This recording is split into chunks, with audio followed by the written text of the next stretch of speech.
Hello mga bading! So ngayon, putla na ba ang mga labi nyo?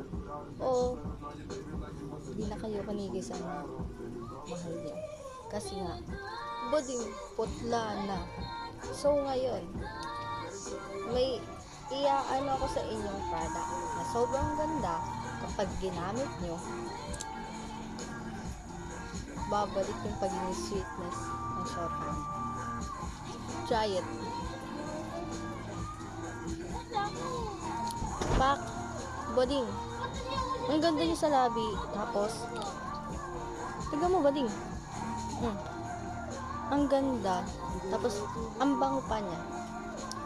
Promise. Ang bango.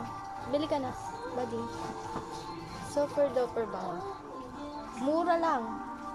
Ang mga nasa 15 pesos lang. Bili